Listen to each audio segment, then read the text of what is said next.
नमस्कार, SPD news में आपका स्वागत है। पेश है 2 मई शुक्रवार दोपहर 3:15 बजे राजस्थान की 15 बड़ी खबरें। सबसे पहले एक नजर डालते हैं आज की हेडलाइंस पर। पीएम मोदी ने तिरुवनंतपुरम में किया मल्टीपर्पज सी पोर्ट का उद्घाटन। हमदर्द बोला, रूह अफजा के खिलाफ वीडियो यूट्यूब से नहीं हटाया। नीतीश के हेलीकॉप्टर की लैंडिंग के दौरान उड़े टीन शेड, हादसा टला। पानी विवाद पंजाब में ऑल पार्टी मीटिंग के बाद आए नेताओं के बयान। पंजाब में बस टिप्पर में भिड़ंत, आधा दर्जन यात्री घायल। और अब खबरें विस्तार से सुनिए। प्रधानमंत्री नरेंद्र मोदी ने शुक्रवार को केरल के तिरुवनंतपुरम में 8,900 करोड़ की लागत से बने Vizhinjam international deep sea water multipurpose sea port का उद्घाटन किया। इस दौरान पीएम ने केरल के सीएम पिनराई विजयन और कांग्रेस नेता शशि थरूर के मंच पर होने के कांग्रेस पर तंत्रों। प्रधानमंत्री नरेंद्र मोदी ने शुक्रवार को केरल के तिरुवनंतपुरम में 8,900 करोड़ की लागत से बने Vizhinjam international deep sea water multipurpose sea port का उद्घाटन किया। इस दौरान पीएम ने केरल के सीएम पिनराई विजयन और कांग्रेस नेता शशि थरूर के मंच पर होने पर कांग्रेस पर तंज कसा। मोदी ने पोर्ट को देश के विकास के लिए मील का पत्थर बताया। उन्होंने कहा कि यह पोर्ट 8,800 करोड़ की लागत से बनाया गया है। यहाँ आने वाले समय में 3 गुना ज्यादा जहाजों का ट्रांसशिपमेंट किया जा सकेगा। योग गुरु रामदेव के शरबत जिहाद मामले पर शुक्रवार को दिल्ली हाई कोर्ट में लगातार दूसरे दिन सुनवाई हुई। हमदर्द ने दिल्ली हाई कोर्ट को बताया कि रूह अफजा के खिलाफ रामदेव का वीडियो यूट्यूब से हटाया नहीं गया है, बल्कि उसे प्राइवेट किया गया है, यानी कि यूट्यूब चैनल सब्सक्राइब इसे अभी भी देख सकते हैं। रामदेव की तरफ से पेश वकील ने कहा कि कोर्ट की तरफ से दिए गए 24 घंटे के समय के भीतर वीडियो हटा दिया जाएगा। हालांकि हमदर्द ने यह भी दलील दी कि वीडियो को आस्था चैनल पर भी दिखाया जा रहा है। इस मामले पर कोर्ट ने अब 9 मई को सुनवाई होगी। राजगीर में शुक्रवार को सीएम नीतीश कुमार के हेलीकॉप्टर की लैंडिंग के दौरान 2 टीन शेड हवा में उड़ने लगे। गनीमत रही कि ये मुख्यमंत्री के हेलीकॉप्टर से नहीं टकराए, वरना बड़ा हादसा हो सकता था। मुख्यमंत्री अपने गृह जिले में राजगीर स्पोर्ट्स एकेडमी के उद्घाटन करने पहुंचे थे। मुख्यमंत्री ने यहाँ indoor hall, basketball court, handball court, volleyball court और हॉकी प्रैक्टिस टर्फ का उद्घाटन किया। इसके अलावा मुख्यमंत्री ने राजगीर पुलिस अकादमी में FSL लैब का भी उद्घाटन किया। भाखड़ा नहर से पानी के बंटवारे को लेकर हरियाणा और पंजाब सरकार के बीच 3 दिन से सीधी लड़ाई चल रही है। आप सरकार की ओर से इसको लेकर चंडीगढ़ से ऑल पार्टी मीटिंग खत्म हो गई है। इसमें सभी विपक्षी पार्टियों के अध्यक्ष भी बुलाए गए थे, लेकिन भाजपा को छोड़कर बाकी दलों के प्रधान नहीं पहुंचे। मीटिंग में सीएम भगवंत मान सभी नेताओं को पंजाब में पानी की स्थिति के बारे में बताया। उन्होंने कहा कि उन्हें हरियाणा को पानी देने का फरमान सुनाया गया। वहीं भाजपा प्रदेशाध्यक्ष जाखड़ ने कहा कि पंजाब धक्काकाशी नहीं बर्दाश्त करते। पंजाब में तरनतारण में आज सुबह यात्रियों को लेकर जा रही पट्टी डिपो की बस और एक टिप्पर के बीच आमने सामने की टक्कर हो गई।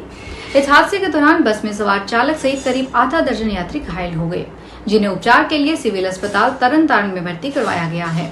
पट्टी डिपो के बस चालक रणधीर सिंह ने बताया कि जब वह सुबह सवारियों से भरी बस लेकर नजदीकी गांव शहाबपुर के पास पहुंचा, तो सड़क के किनारे बीच गिरे पेड़ से बस को बचाने के लिए जब ब्रेक लगाए तो ब्रेक काम नहीं किए, जिसके बाद बस सामने से आ रहे टिप्पर से टकरा गई। कांग्रेस के शीर्ष नेता पार्टी की निर्णय लेने वाली सर्वोच्च संस्था कांग्रेस कार्य समिति के महत्वपूर्ण बैठक में पहलगाम आतंकवादी हमले और आगामी जनगणना में जातिगत गणना को शामिल करने संबंधी सरकार के फैसले पर आज शुक्रवार शाम 4 बजे चर्चा करेंगे।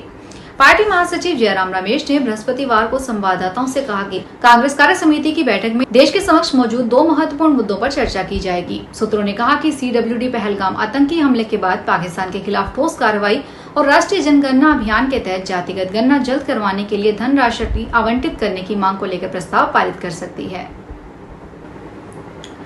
राजस्थान हाई कोर्ट ने पूर्व मंत्री प्रमोद जैन भाया, उनकी पत्नी उर्मिला जैन भाया सहित अन्य लोगों को उनके खिलाफ विभिन्न थानों में दर्ज 19 FIR को रद्द करने से साफ इनकार कर दिया है।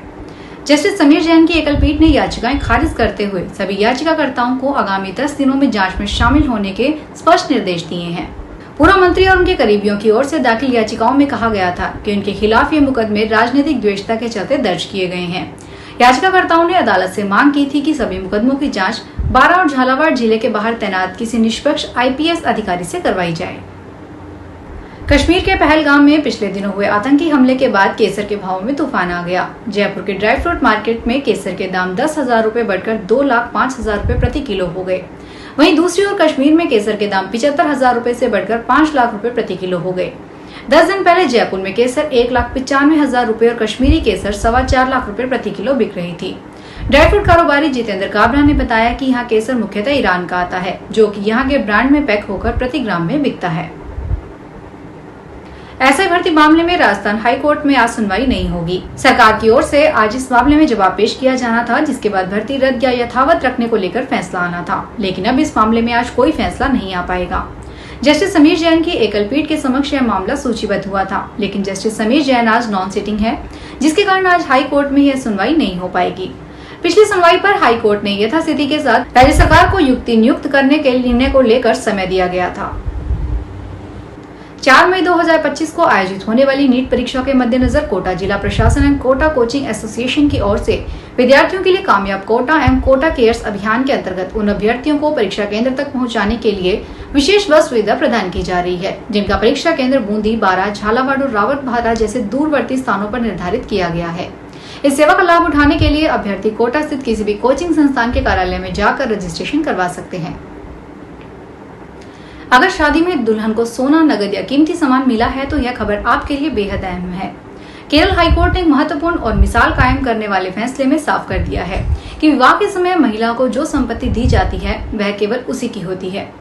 इस पर पति या ससुराल पक्ष का कोई दावा नहीं बनता, चाहे शादी टूटी हो या रिश्ते में दरार आ गई हो। हाईकोर्ट की बेंच ने यह फैसला एक तलाकशुदा महिला के मामले में सुनाया, जिसमें उसने शादी के समय मिले गहनों और कैश को वापस दिलाने की मांग की थी। कोर्ट ने दो टूक कह दिया कि यह महिला की संपत्ति है और तलाक के बाद भी उसे पूरा हक है कि वह अपना सोना और नगद वापस ले। अगर आपका बैंक खाता किसी ग्रामीण बैंक में है तो यह खबर आपके लिए बेहद जरूरी है। केंद्र सरकार की वन स्टेट वन आरआरबी नीति के तहत 1 मई 2025 से देश के 15 ग्रामीण बैंकों का विलय हो गया है। इस बदलाव के बाद अब हर राज्य में सिर्फ एक रीजनल रूरल बैंक होगा। सरकार का मकसद है बैंकिंग सेवाओं को और सशक्त बनाना, तकनीकी तौर पर बेहतर बनाना और ग्राहकों को एकीकृत सुविधा देना।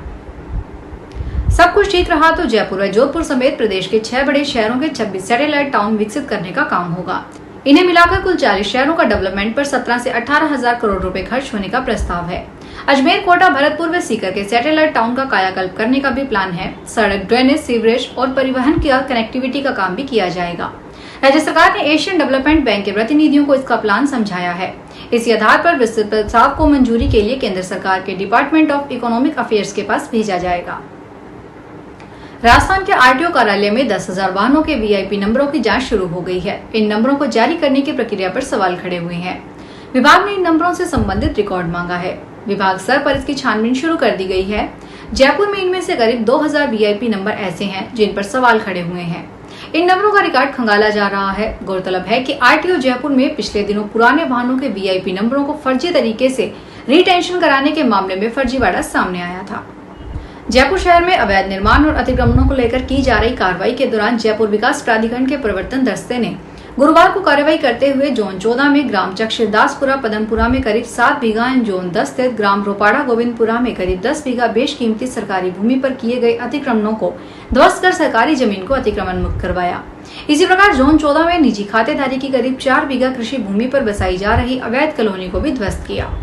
महानिरीक्षक पुलिस कैलाश चंद्र बिश्नोई ने बताया कि जोन 14 स्थित ग्राम चकशिरदासपुरा पदमपुरा में करीब 7 बीघा बेशकीमती सरकारी भूमि पर कब्जा, अवैध अतिक्रमण, अवैध रूप से प्लाटों की बाउंड्री वॉल बनाकर व अन्य अवैध निर्माण पर अवैध कॉलोनी बसाने का प्रयास किया जा रहा था। फिलहाल इस बुलेटिन में इतना ही। फिर हाजिर होंगे बड़ी खबरों के साथ। अगर आप भी अपने आसपास की छोटी बड़ी और महत्वपूर्ण खबरों से अपडेट रहना चाहते हैं तो सब्सक्राइब कीजिए हमारे चैनल एसपीटी न्यूज को और प्रेस कीजिए बेल आइकन पर।